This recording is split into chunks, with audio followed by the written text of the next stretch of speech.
Hi folks, this is Abel James, and thank you so much for listening to Fat Burning Man, where we talk about real food and real results. Today's throwback episode is with Dr. David Perlmutter, and he is, of course, the author of the international bestseller Grain Brain, one heck of a book that tells us that our wheat has in fact changed, and what's in our bagels and muffins and cereals and breads and the rest of it is not the same stuff that our grandparents were once eating. So this is a really cool show. It was recorded not too long ago, just a few months. So I really hope you enjoy it. Now, an update from the road. I finally made it to Los Angeles, or the Los Angeles area. I'm in an orchard right now, and we have, grapefruit, orange, lime, and other assorted citrus that it's right out the window. It's a beautiful day, and I hope it's a beautiful day where you are too. I'm here recording some of the special features and bonuses for my good friend Pedram Shojai's new documentary, Origins, which is about the nature of what it means to be human from a dietary perspective, lifestyle, physicality, and even spirituality. Pedram is, of course, a past guest of the show, and he has his own podcast called The Health Bridge, and it's been just a true pleasure hanging out with him and a lot of other people here in LA. I just got back from speaking at Dave Asprey's Bulletproof Conference. Last year at the first ever Bulletproof Biohacking Conference, I talked about how you can hack your brain and improve your skills using music. This year, I talked about the benefits of fasting. And for those of you who are there, thank you so much. I enjoyed meeting you guys. It was incredible. People came from all over the world, Brazil, Europe, Russia, Asia, and you really were listening. So the thing that I talked about was not only the dietary and health benefits that you get from intermittently fasting, but almost the philosophical benefits of fasting, what you learn in the weeks and months and years after you start a regular practice of discipline like fasting, not just from food, but from technology. Always a blast to meet and hang out with you guys in person. I have a few really special, exciting announcements coming up about how hopefully I can meet a lot more of you. So stay tuned for that. Best way to keep in touch is to go to fatburningman.com, enter your best email address, and then you get a bunch of free goodies, including some of the recipes for Allison's pumpkin pie, which is just about the best thing on earth. We just made 2 or 3 of them the other night, but none of them remain. So Pedram enjoyed it too. Okay, so on to the show with Dr. David Perlmutter. We're going to be talking about how eating fat actually fuels your brain, why today's grains are not in any way similar to the ones that we ate in days past. You're also going to find out why eating fat makes you smart, how carbs made us sick and overweight, and if that's not enough, David's going to tell you 2 things you can do right now to actually regrow your own brain cells. Pretty cool. All right, let's go hang out with Dr. David Perlmutter.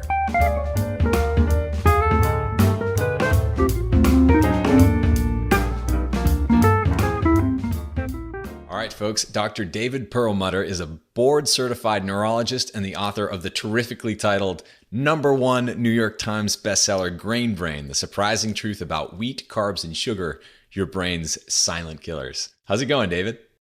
It's going great, Abel. Thanks for having me. I'm so excited you're here, and I'm even more excited about the guitar behind you. So, but right before this call, it was kind of awesome. We were talking about what kind of music each one of us plays, and I think after we hang up this call, we're probably going to do a little jamming. I'm going to play some rhythm. You can rock the lead. So I would love to start. There are so many things to talk about. Your book, Grain Brain, is brilliant. A lot of my listeners have actually asked for you by name, and they're just like, when is he going to come on the show? So I'm really glad. Thank you so much for taking the time. I know you're busy. I'm delighted. Absolutely. But let's talk about how there's tremendous power in what you have to say, and in the sense that you can literally change the way that your brain works based upon what you eat. So can you just riff on that a little bit? So, the brain is a very energy dependent organ. 25% of all your basal energy expenditure when you're at rest is consumed by this highly metabolic organ called your brain. And that's actually a good thing. Yeah. And I think as we get started, we should ask, what is the fuel that we're using to power the brain? And what we now understand is, we all grew up with this notion in healthcare that the brain loves glucose and requires glucose to be powered and for its energy demand. And the reality is nothing is further from the truth. The brain actually thrives when it is shifted to burning fat. a process called keto adaptation. And it works beautifully to the extent that even now, when we recognize that in Alzheimer's disease, it's primarily an energy utilization deficiency disease, that here there is in the United States, the FDA has approved a medical food which basically fills in the gaps, powers the brain with ketones, with fats, and that's available now by prescription.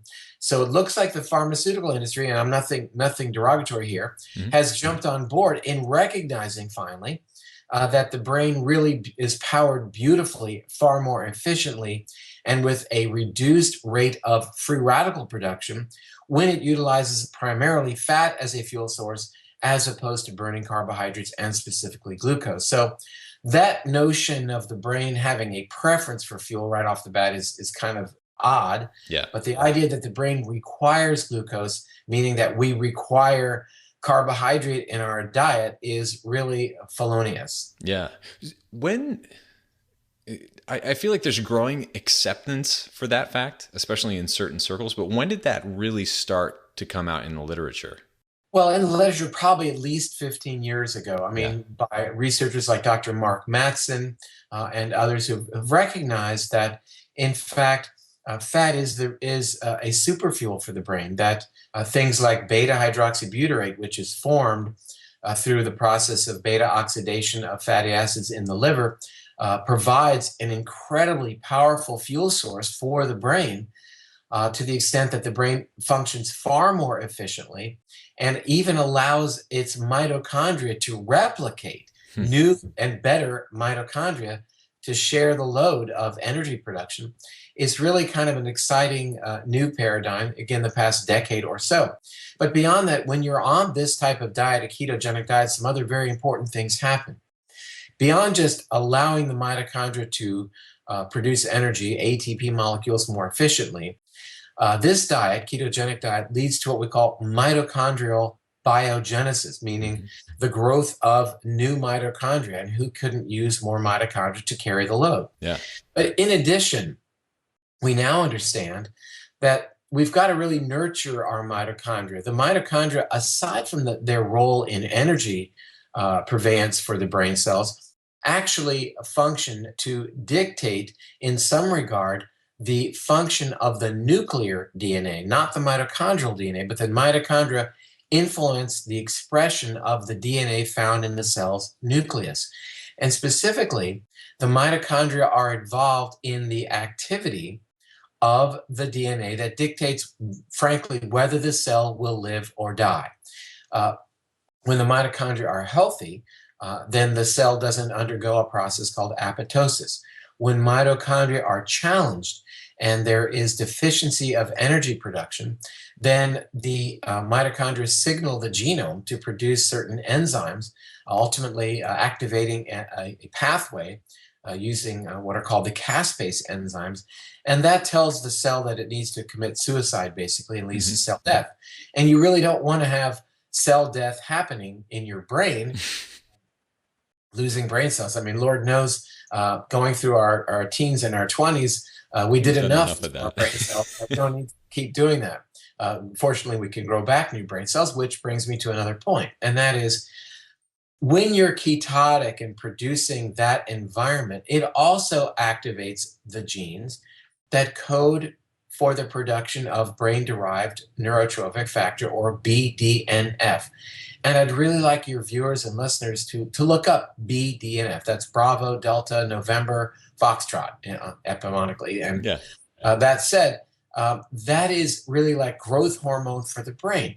It strengthens neurons, it makes them resilient, it makes them resistant to damage, and perhaps most importantly, BDNF triggers the brain to actually grow new brain cells, a process called neurogenesis.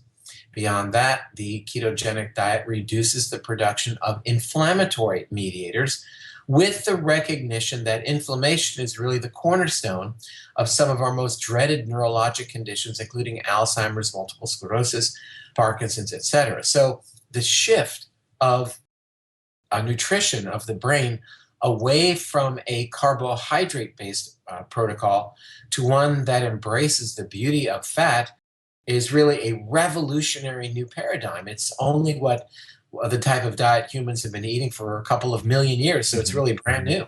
Yeah. That's so interesting. That's the short answer to your question.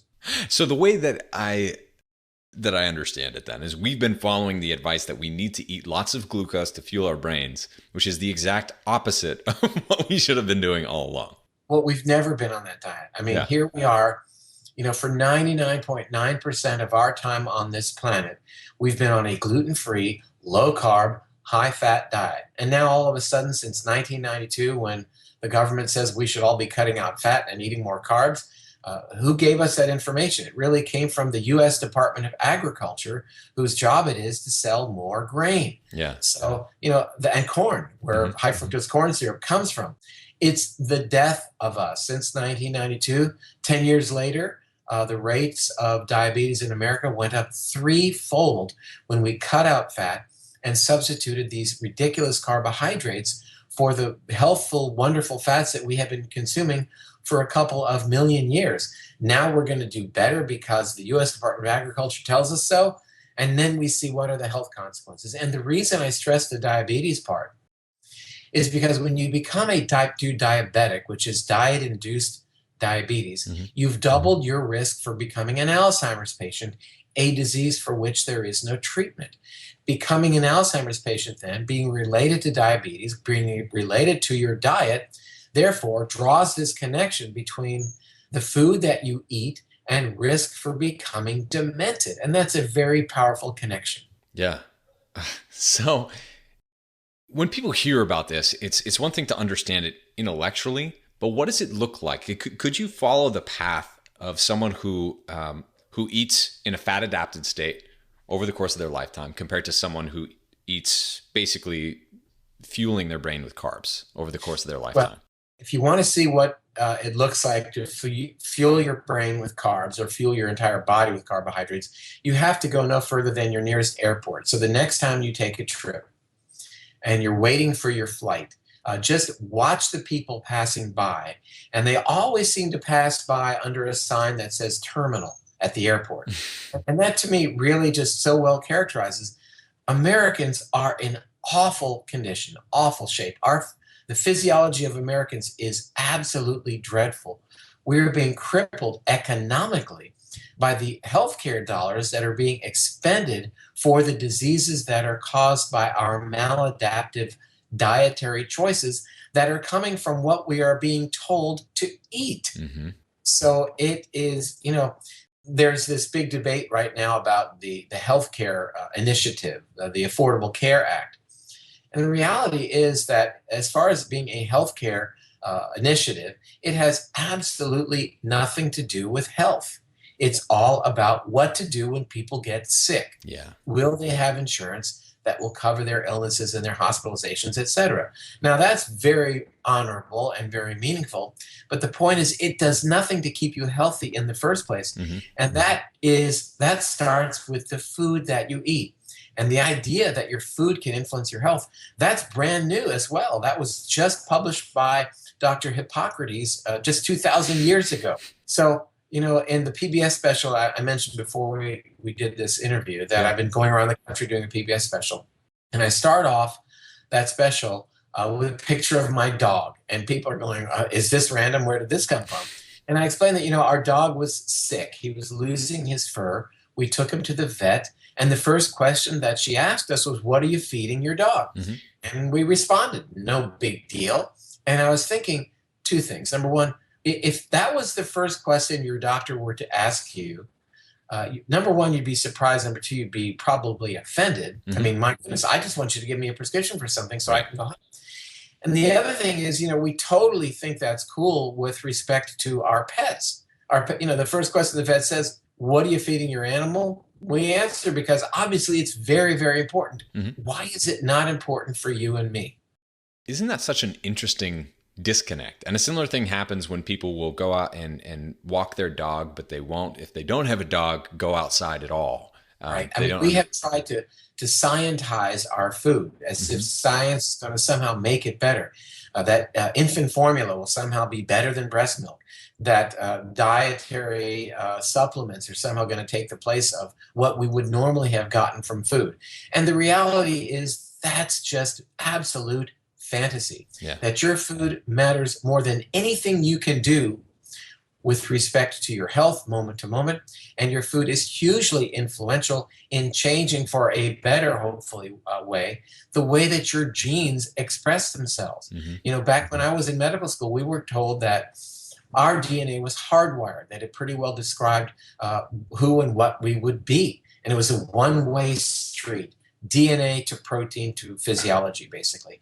We now understand quite readily that the genes that we contain, our genome, our book of life, is influenced moment to moment by our specific lifestyle choices, most importantly food. That the food that we choose to consume dramatically modifies our gene expression, and that more than 70% of our genes that have a role to play in health and longevity are under our direct control based upon our food and lifestyle choices, including exercise and sleep and the emotional experiences that we choose to experience or not. Yeah.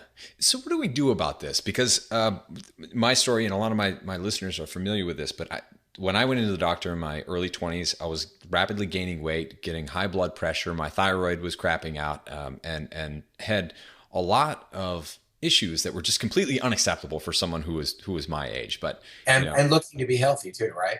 I'm sorry?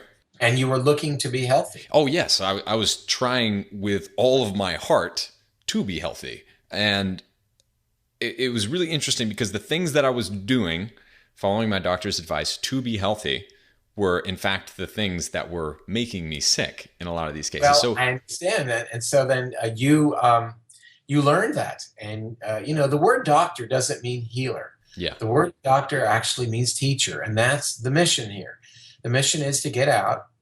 And as I wrote in Grain Brain, that book is the essence of the most well-respected, peer-reviewed journal citations that are available as we have this conversation. So it's not to say, well, we should all be on a paleo kind of diet because that's what our genome evolved to accept. That's great. That's one absolute important leg of the stool. The second leg of the three-legged stool is that's where current science is in terms of its recommendation.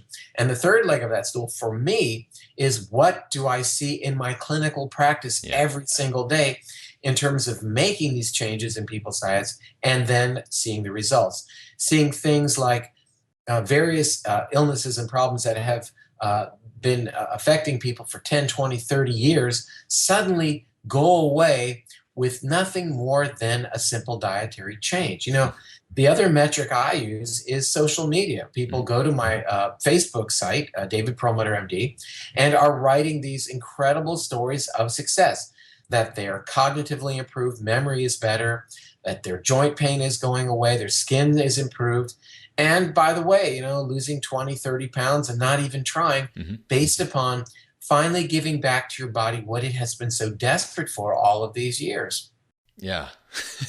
And it's so interesting because I think a lot of people can relate to being in that position where they go into the doctor, things are falling apart, they're expecting a prescription. I remember when I was there, it was basically this conversation that was something like, well, I'm running 30 plus miles a week. I'm eating almost zero dietary cholesterol. Low fat diet. Right. Yeah. Super low fat diet. I'm basically starving myself. And they would kind of say, well, if you're putting on weight, your blood pressure is getting worse, your heart's getting worse. All of these numbers are bad. You're not doing it enough. You need to do more running. You need to eat less fat. You need to eat more carbs, more whole grains. And it was at one point, and it took literally my house burning down for me to kind of reevaluate my whole situation and what advice I was taking. But it occurred to me that that's absolute lunacy, what I was doing. And the fact that basically every time I went in there was another prescription or two that I was supposed to be filling out. And it just breaks your heart, as a physician, to see what is the play of that recommendation. And what is really heart-wrenching is it's still being told to patients that, they're being told, you've just got to cut your dietary fat and keep cutting your dietary fat. I mean, I think Dr. Dean Ornish is a wonderful man, done some great work, but his diet doesn't make sense. And in fact, there was a head-to-head comparison. There was a study published in the Journal of the American Medical Association called the A to Z study. It was published in 2007. The A stood for Atkins, 2 traditional, O Ornish, and Z was Zone. And basically, the big outliers here were the Atkins diet on one side being very low carb and high fat, and the Ornish program on the other side being very low fat and high in carb. And this was an interventional trial in women, and it demonstrated that, in fact, those women eating more fat lost more weight, had a better lipid profile across the board, lower triglycerides, better ratios. And this was also confirmed in the New England Journal of Medicine in July of 2008 in a trial called Weight Loss with a Low Carbohydrate Mediterranean or Low Fat Diet. Across the board, who lost the most weight? Those people eating the most fat. Who kept off the most weight? Those people eating the most fat. Who had better insulin response? Who had better control of blood pressure? The people eating the most fat. Who had actually better lipid profiles across the board. Who had lower what's called C-reactive protein, lower markers of inflammation that relate not just to heart attack risk, but also to Alzheimer's risk. Those people ate high levels of fat and low levels of carbohydrate. In April of this year, published in the same journal, the New England Journal of Medicine, was a comparison interventional trial looking at the standard American diet compared to the Mediterranean diet, compared to the third group, which was the Mediterranean diet with a lot more fat added. And the endpoints of the trial, it's actually very interesting, were one of 3 endpoints. Either you had a stroke, a heart attack, or you were dead. And those are the endpoints. And what was published in the spring of 2013 was the fact that they had to stop the trial because the people eating the most fat had an incredible 30% reduction of the endpoints of stroke, heart attack, or death. They had to stop the trial because it wasn't fair to the people participating in the trial who were on the other 2 diets. They said, look, these results are so astounding. Here's what the results are. Those eating the most fat are improving, doing so much better. We can't ethically continue this study. So that's the science. And whether people's mainstream doctors want to embrace it or not, people tend to be down on what they are not up on. And, again, this is where our current level of science is in the field of nutritional influences on whole body health, and specifically as it relates to brain health. In the Journal of Alzheimer's Disease, in January of 2012, there was a fascinating report published by the Mayo Clinic, very well respected. And they determined that those individuals consuming a high-carb diet had about an 89% increase for developing dementia. Those elderly individuals eating the most fat, the dreaded fat, had a 44% reduction in becoming demented. Wow. Those having the highest consumption of the dreaded saturated fat had about a 35% reduction in becoming demented. So when we recognize that saturated fat and total fat is so desperately important for the brain, it really turns upside down, literally, these recommendations that we've been hearing for so long, recommendations that were really codified in 1992 in terms of governmental recommendations, followed 2 years later by the American Heart Association and the American Diabetes Association, telling us cut out the fat and eat more carbs. And, the word bogus is not a scientific term, but to me, that's what comes to mind, because it's not, number one, what we've ever done historically, and that matters. And number 2, it's not what the science is recommending. And these are the references that I've just quoted to you. This is our most well-respected literature that's telling us eat more fat and cut down on the brain-damaging, heart-damaging, immune-damaging, cancer risk-increasing carbohydrates. So, you're so eloquent and you know your stuff. Why don't people know this. I hear this so often from people who don't really, drink our Kool-Aid, who say, well, there's no science that supports, or I haven't seen science that supports a low carb diet, paleo diet, ancestral diet, high fat diet, or anything else like that. That's not what the science says. And that's what they say. How can they get away with saying that? Oh, you can say whatever you want. I guess that's true. One of the places I look, my book is on Amazon, and there are comments listed on Amazon, and people say exactly that. Oh, the brain needs glucose, and the science is clear that you should be on a low-fat diet. Well, that's not what the science says. And this is the most well-respected peer-reviewed literature telling us that this matters a whole heck of a lot. A wonderful article appeared in the New England Journal of Medicine, August 8th, 2013, if you want to have people want to look it up. Mm-hmm. And it was a measurement of individuals came into the study. They measured their fasting blood sugar. They followed them over a number of years to determine who became demented. What's your fasting blood sugar? Who became demented? They found a perfect correlation between fasting blood sugar and risk for dementia. The higher the fasting blood sugar, the greater your risk for dementia. But what was astounding was the fact that there was already a substantial increased risk of dementia, even at blood sugar levels of like 105 and 110, wow, where your doctor is going to say, hey, that's totally fine. Don't worry about it. You're not diabetic. So these were blood sugar levels way below the diabetes range that are already correlated with risk for developing dementia. So I think that we have to ask ourselves, what is not normal in terms of what we tell our patients, and strive for what is normal? What is ideal? What is the best recommendation that we can make to our patients? And that has absolutely nothing to do with a blood sugar of 100 to 105, 110. That isn't good enough. While that is normal, normal means average. That's nowhere near ideal. We've got to drive the blood sugar lower. Just this 2 months ago in October, in the journal Neurology, put out by the American Academy of Neurology. That's the most well-respected neurology journal perhaps on the planet. Was a fascinating article that demonstrated right off the bat memory function is directly related to blood sugar levels. In other words, your memory function declines as your blood sugar rises.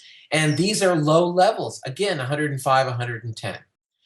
And your memory center, your hippocampus, shrinks in direct proportion to your blood sugar, even at 105. Now, let me just go on because I want to finish the point here. As if I'm having so much fun right now. Like, really. A lot of people measure their average blood sugar by looking at a blood test called A1C or hemoglobin A1C. If you're diabetic, obviously you have your A1C measured every 3 or 4 months because your doctor will tell you that's an average blood sugar measurement, and indeed it is. But we've got to understand that there is a direct correlation between that A1C level and the annual rate at which your brain will shrink. The higher the A1C, the more rapidly your brain shrinks. And, you can talk about other body parts, but when it comes to your brain, size does matter. Yeah. You don't want your brain to shrink. And therefore, you've got to control your A1C, the binding of sugar to this protein, hemoglobin. And whether you have diabetes or not, any doctor can order this A1C level. In my book, Grain Brain, on page 117 is a very interesting graph that demonstrates this exact correlation between the degree of annual brain shrinkage and your A1C. But what is so compelling is that even at an A1C level of like 5.8, where your doctor is going to say, hey, that's totally in the normal range, you're already in the second highest category for shrinkage of your brain. Wow. And again, that was published in the journal Neurology, one of the most well-respected peer-reviewed medical journals dealing with brain diseases. So, there's no quick fix for this. There's no drug to fix your brain shrinkage or to bring you back, your cognitive function when you're started to become forgetful. You walk into a room, you don't remember why, you can't find your keys, you don't remember your Wi-Fi code, and you're calling your children or your parents. That would be worse. But the point is, we kind of laugh those events off as being senior moments and being acceptable. Mhm. And the reality is they are very serious. These events are harbingers to upcoming full-blown dementia. So it's not to be taken lightly. These things are reversible. You can grow back new brain cells in the brain's memory center called the hippocampus. And, and those techniques are non-pharmaceutical. Mhm. And, I'm sure we'll talk about that at some point. Can we talk about it right now? Yeah, Because okay. it's very clear that we're all, or most of us anyway, especially in America and countries that live like America, we're in trouble. Listen, what I'm going to do while you talk for a second, I'm going to actually pull up that graph and I'll show Nice. We'll see. I think I can find it. Go ahead. Thank you. Yeah. So we're in trouble. Hopefully we can get this message out as soon as possible, but I'm sure there's going to be some lag time. What do we do in the graph? Oh yeah, there. Oh my gosh. That does look like a perfect correlation right there. Look at that pretty graph. Correlates annual brain shrinkage to the hemoglobin A1C. Yeah. That's a laboratory study that every doctor can perform. And it's as this came from the journal Neurology. I put it in my book, Grain Brain, because that's where we are in terms of current science. Yeah. So, but here's what's so darn empowering. You can reverse that process and you can grow back your hippocampus. You can regenerate your memory function and you can grow by growing back the cells in your hippocampus, a process called neurogenesis, which is occurring in you and me right this moment. If you're 80 years of age or 90 years of age, it's still happening. And you can enhance that process of the regrowth of brain cells by getting aerobic exercise and taking a nutritional supplement that has in it the omega-3 called DHA. To be clear, I didn't say DHEA. I'm talking about DHA, docosahexaenoic acid. And if you choose not to take it as a supplement, then you'll eat wild fish, fatty fish, not farm-raised. And that triggers your DNA to make a chemical that will then turn on the growth of brain cells. And that's pretty darn exciting. So does that make you smarter? What does that do? I'm not sure, we have to define smart. Right. What has been demonstrated in the Scandinavian literature, actually, no, I was a study from the University of Pittsburgh, to do is actually regrow the hippocampus. Three things were studied in the one particular study that I mentioned. And number one was it increased the level of brain-derived neurotrophic factor, which is the growth hormone for the brain. This is just from exercise, by the way. Number two, it improved memory function in 1 year. And number three, it led to an increased size of the hippocampus as measured on a special type of MRI scan. These individuals who participated in the trial, they had a brain MRI scan at the beginning of the trial. One group was told to stretch each day. The other group was given aerobic exercise. The group that stretched, I'm not saying there's anything wrong with yoga and stretching. It's wonderful. But the group that did not do aerobics and simply stretched had a decline in memory function, had shrinkage of their brain's memory center, which is kind of typical, as opposed to the group that did the aerobics in which memory function actually improved and the hippocampus increased in size. We're all under this notion that we get our, whatever that finite number of brain cells is by the time we are 18 or 19 of 100 billion. And that from that point on, that wasn't my peak. Yeah. And then, every time you drink a beer, where that's 20,000 brain cells and you're just on the skids. The reality is you don't have to accept that. You can turn that around and grow back new brain cells. So you can expand your memory function and actually strengthen your brain's memory center, the hippocampus, by taking some DHA and exercising aerobically. Who knew? I think that's very, very empowering. And again, that's the mission here. That's your mission. And that's why we're doing this. It's simply to give out this information. There's nothing proprietary about what it is that I'm saying. No one owns it. The knowledge isn't quite ubiquitous. You ask why nobody talks about this, because it's precisely for that reason. that no one can own it, no one can put a patent on it, and therefore it's not going to be advertised on the evening news. Yeah. I was just talking to someone about this on an interview earlier today about how if you could put fasting in a pill, it would sell like hotcakes. It would take over the world. Well, no question. And some of the things that fasting does for human physiology is actually available to us. I mean, we know that certain nutritional supplements do, in fact, activate certain gene pathways that are similar to what are activated when we fast. Things like turmeric and resveratrol, DHA, and aerobic exercise mimic the effect of fasting in terms of the mitochondrial response and in terms of acting epigenetically, in other words, modifying gene expression. Yeah. And it's so cool, but it's quite a quandary when it comes to getting your message out there, because if you follow the money and you come back to fasting, not many people are going to be throwing loads of money at something that says consume no products and you'll do better. Really. But, the message here is give your genome what it has always gotten. Abel, your genome, my genome has not really changed in about 50 to 70,000 years. And suddenly the only thing that has changed are the epigenetic factors, how we influence the expression of our DNA. And that has changed a whole heck of a lot. And there's no mystery why, for the first time in history, our children's generation's longevity is less than ours. For the first time in history, we've now reached the top of the curve, and now longevity predicted for our children is going to be less than ours. Yeah. And that's a very, very scary proposition, number one.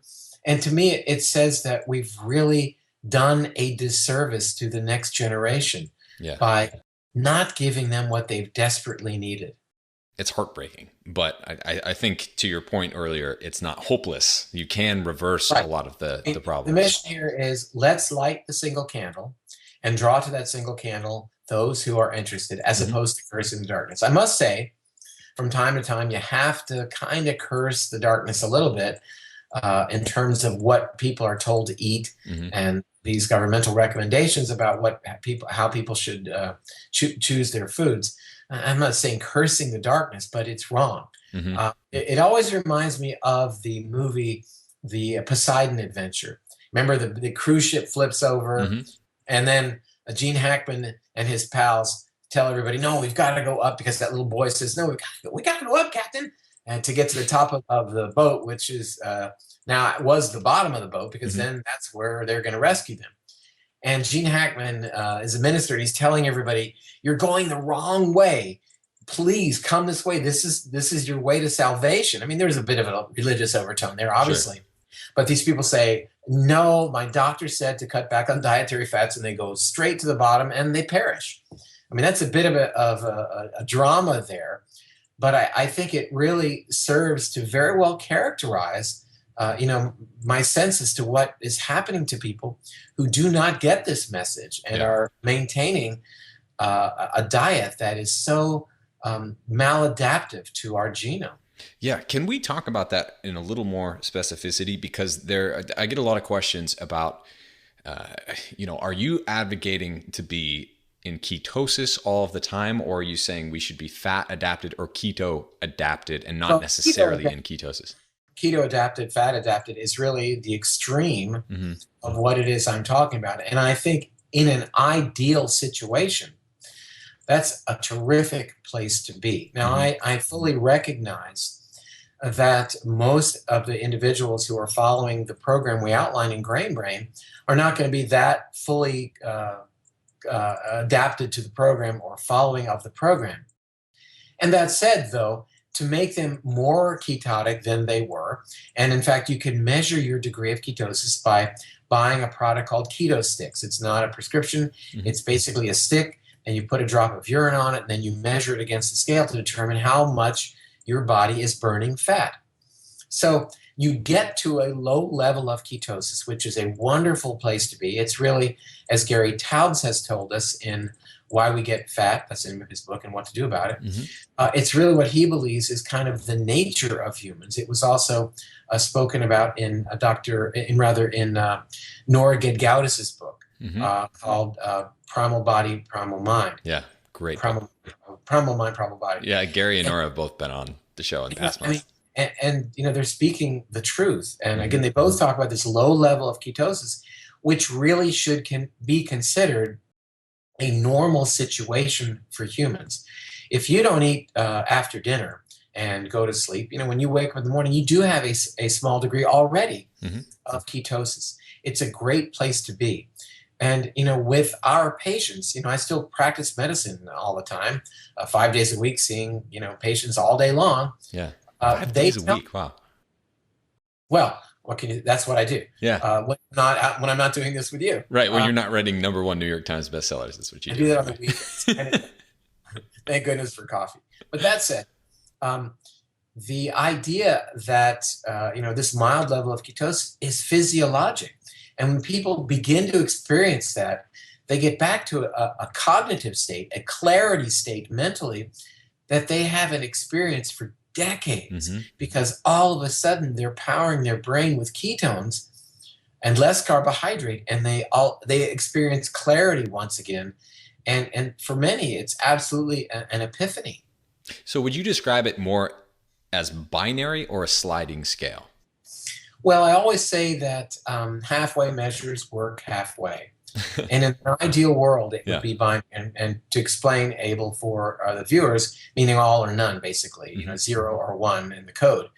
But I would say that no one's going to be perfect, you and I, I'm sure included.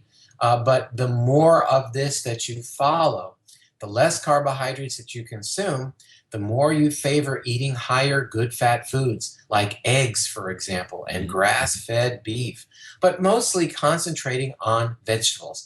This isn't a strongly meat-based program, what I am advocating. It is meat when you can get it, that's grass-fed, or wild fish that hasn't been farm-raised, maybe free-range poultry. But by and large, those are considered the side dishes. Those are not the big story here. The big story on the plate are lots of wonderful above ground vegetables, kale, broccoli, the cruciferous vegetables, spinach. All of those wonderful, colorful vegetables should fill the plate, and the animal protein part of that is the garnish, not the main event. When you go to a restaurant, they say, you're going to have the fish, or are you going to have the chicken or the steak? Which one? Well, I'm going to have a plate full of vegetables, and maybe I'll have a piece of one of those 3 choices on the side.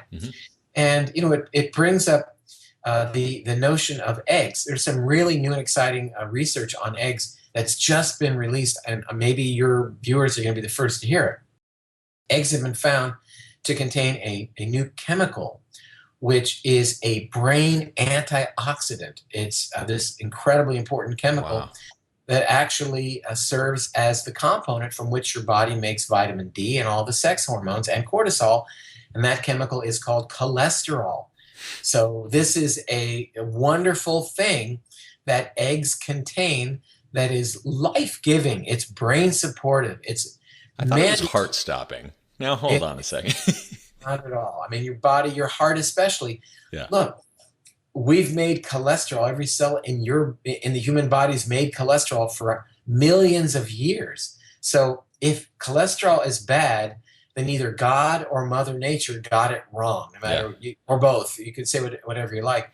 That every cell in your body is making this wonderful life-supportive chemical, and now in the last millisecond of our time on this planet, we're told there's something bad about it. Now it's poison. Yeah.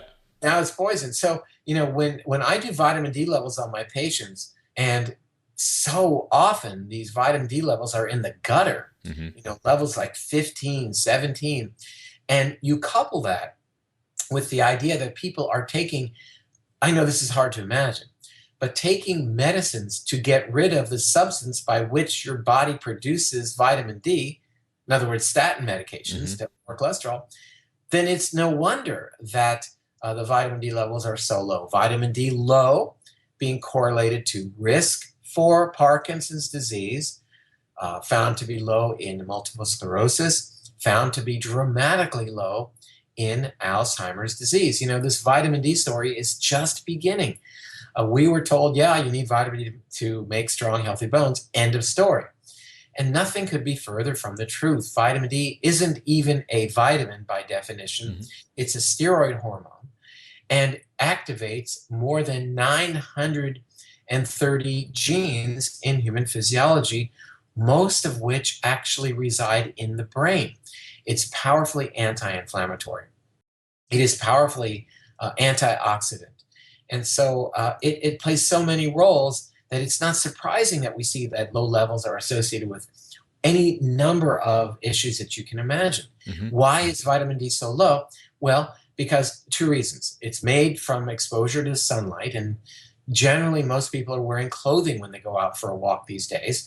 And number two, it's made from cholesterol, and everybody's so dramatic in terms of wanting to lower their cholesterol. Nothing is worse for human physiology.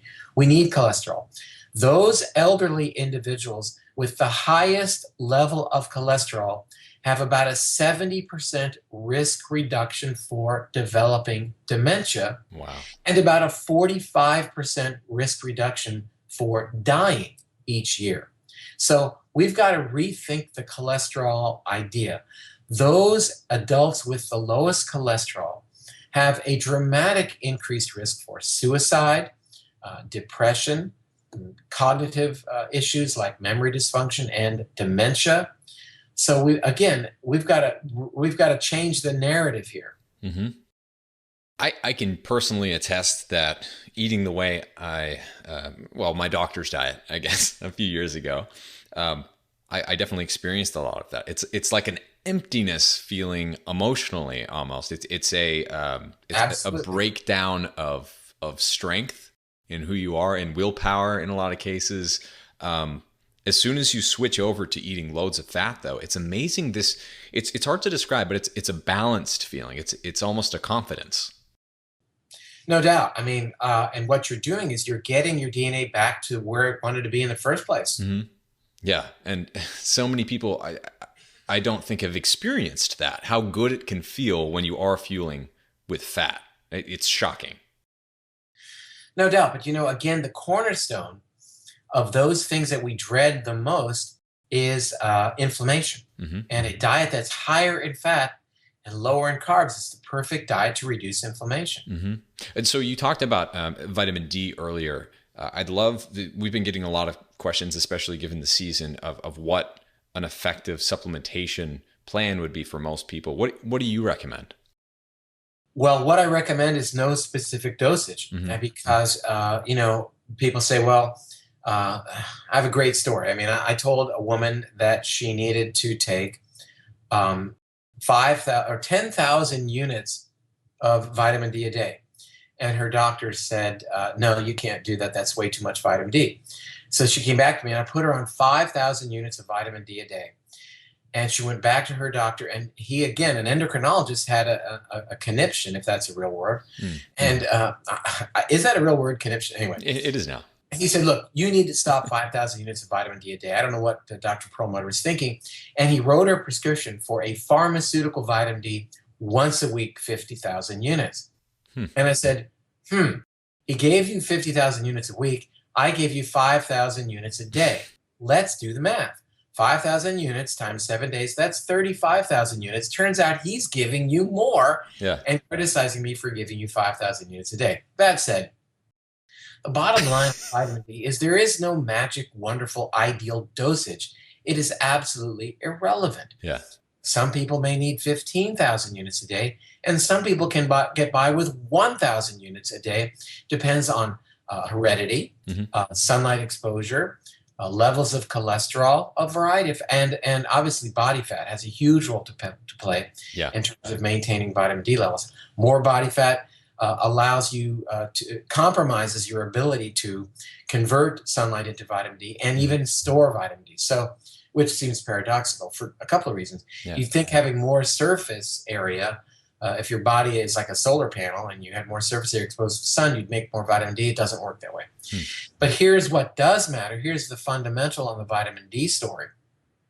And that is, in recognizing that we're all different, we should be performing blood tests to measure vitamin D levels in everybody and get people to an ideal level of vitamin D. not in the normal range. Let me explain. The normal range of vitamin D is between 30 and 100 nanograms per milliliter. So that many doctors will tell their patient, well, 30 to 100 is the normal range. So you're at 35, that's totally fine. I'll see you later. But yeah, that's the normal range, but the normal range is what is considered average. And normal and average are not terms that I want to use for individuals who are following our program. Right. I like terms like ideal or optimal. Yeah. So if you want to optimize your vitamin D, you'll want to target getting it up to a level of 70 or 80, still in the acceptable normal range, but well in the range of being much more what your body can really use to augment gene expression. You know, vitamin D to some degree also plays a role in gene expression. So I think, this has not been the short answer, but the long answer then to the question is there is no ideal recommended dosage. I usually start people at 5,000 units a day, an adult, and then we work from there, go up or down following the blood test. And, that's one of the things I covered on the PBS special is, this is how to do it. This is what you need to be asking your doctor to check, a vitamin D level. And it's so compelling to me that oftentimes doctors will say, no, you're taking too much, and I'm not going to check your level because you're just taking too much, and I don't know what your other doctor was thinking. That's why we have blood tests readily available in any doctor's office to look at your vitamin D level. It's that fundamental. Yeah, absolutely. We're coming up on time really quickly. We've been burning through this, having way too much fun so far. Well, I would be irresponsible if I didn't ask you this, because this is something that's very close to my heart. It's what I studied in college, wrote my first book about it. What is the effect? You're a musician. You've been playing since, I believe you said 7 years old, playing guitar. Right. What is the effect of music on the brain? I'm sure you have some opinions on that. Well, I do. In fact, I wrote a book about that too, oddly enough. And I didn't realize that. Cool. I'll check that out. No, it was in my book called Raise a Smarter Child by Kindergarten, because in that book I was, obviously trying to give parents as much information as I could about what can they do for their children to enhance their abilities. Right. And it turns out that by starting children, it turned out to be the keyboard, but any music early on in life, that was associated with not only better math performance, but verbal performance and reading performance as well, especially if children learned this abstract notion of reading music. There's nothing intrinsic about notes on the score, on notes on a scale. But what they learn is that a note in one position on the scale represents a particular tone, and that a note higher on the scale is another tone that's actually higher. So that it develops early on in life the ability for what is called abstract thinking and symbolism, that a note on a piece of paper can symbolize a sound that you can then experience by touching a particular key on the piano. Why that's important is because there's nothing intrinsic about the difference between the number 6 and the number 19. They're images, but they do have symbolism. They symbolize quantity and magnitude. And then that child's able to grasp that abstract thinking early on in life. There's no real difference between the letter A and the letter Z in terms of, again, being scribbles on a piece of paper or on a computer screen. But their sounds and the implications for what can be formed with those abstract symbols is profound. So I'm all over this idea of music training early in life and continuing that throughout your lifetime. Yeah. So it's really very, very important because it augments your ability to connect seemingly disparate, from a functional perspective, parts of the brain. Those areas that deal with abstract thinking and visual imagery, connecting those areas to executive areas and more complex areas, and even the auditory areas.